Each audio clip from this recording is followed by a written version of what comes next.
Video gaming requires a Zen-like approach. There's no time to celebrate a score or curse a miss.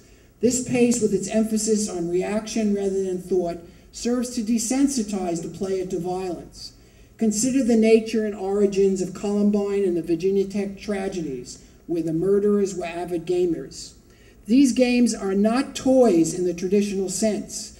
Video games do little to act as catalysts for the telling of a child's own stories, which real toys do for real play. Real toys like dolls, cars, forts, and clay promote imagination. Real games like cards, Monopoly, or checkers afford time to socialize, promote interaction, and develop strategies for problem solving and construction. Video game narratives are more and more homogenized. Like generic pornography, they take the place of self-fantasy. As a result, they hinder imagination as they have the same chases, the same rescues, jagged storylines, and stereotyping with the same real goal to arouse physiologically.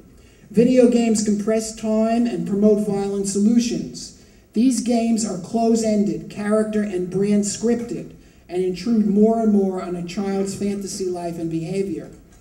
As a clinician for up until 4 years ago as one of the largest providers of care to the mentally ill in DC, I saw daily the impact an atmosphere of violence encourages. Scared kids, grief, depression, and trauma for relatives in jail and worse, killed.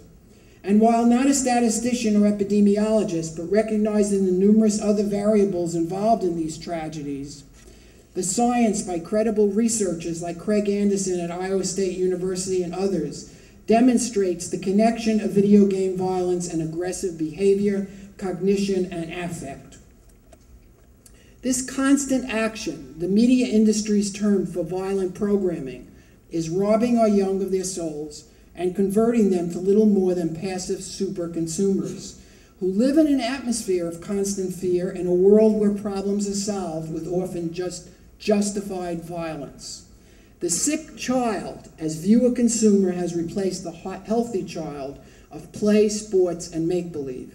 Yes, these games also displace other developmentally necessary activities, like reading, parents, and friendships. And now with the newer versions of the systems, the platforms like Xbox and PlayStation 3, we have a convergence of the old media games and the new internet, as a child can now connect and challenge others online.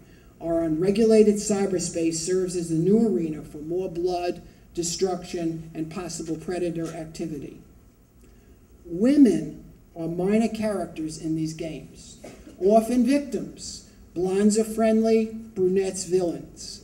Dominance-inducing features and seductive packaging with scantily clad women enhance the attractiveness of the games.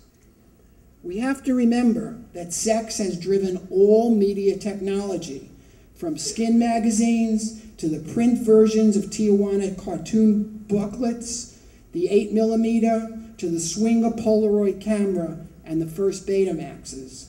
Now there is internet porn, which takes time and money from young males, as cybersex can and often does become compulsive, displacing real relationships and professional pursuits. Sex has also penetrated, that's a bad word, video gaming.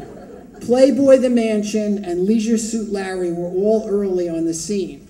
Even in Sims 2, which is considered family friendly, you can undress the characters, have them make out, and engage in woohoo. And what is one to make of the current video game, Virtually Jenna, where the joystick, another poor choice of words, is manipulated in such a way as to bring the porn star Jenna Jameson to climax. Sex did create an angry parental political backlash for the super violent game Grand Theft Auto. Apparently it was okay to shoot bystanders, carjack, beat up prostitutes, and run people over, but not have sex with your girlfriend after a cup of hot coffee. Though Rockstar, the game's publishers, was at first silent about the ease that the code of their game could be modified for the sex, they eventually agreed to an AO, adult-only rating, rather than an M for mature.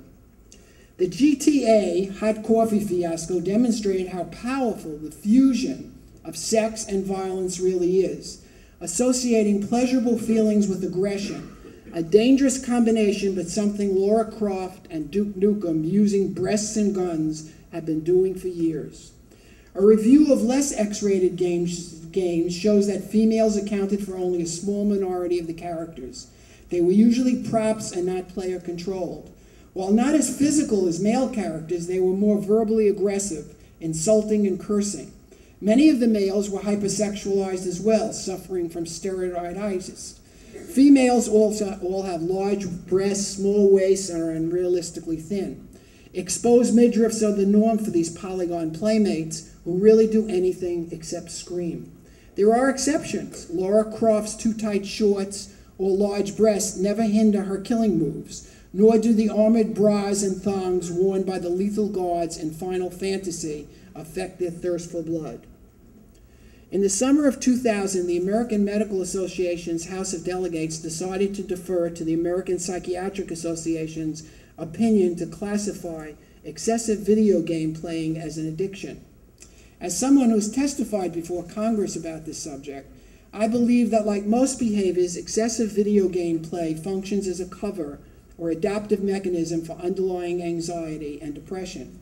Compulsive gaming, like all pathological solutions, alcohol, drugs, gambling, makes a bad situation worse. In the absence of a specific psychoactive substance that has a physiological, pleasure-inducing effect on the brain, video game addiction would be considered more of a behavioral addiction. The playing becomes preoccupying and obsessive. The behavior affects mood changes. More of the behavior is required to feel satisfied. When the behavior is limited or withdrawn, excruciating, unpleasant feelings occur. The multiplayer online games are particularly seductive because the real identity of the player merges with the character in the game. Individual distinctiveness fragments as the retreat into an alternate world becomes more satisfying and more pleasurable than reality. Community-based online activities provide a feeling of belonging and a way to avoid dealing with internal demons. Classes seem boring and friendships are harder to maintain. Even eating and sleeping become chores. When online gaming stops being a virtual world and is now their only world, the gamer becomes lost in cyberspace. The well-known child psychiatrist D.W. Winnicott often spoke of the good enough mother, who leaves a space between herself and her child. It is in this transitional space that the child learns to actualize and develop a sense of self.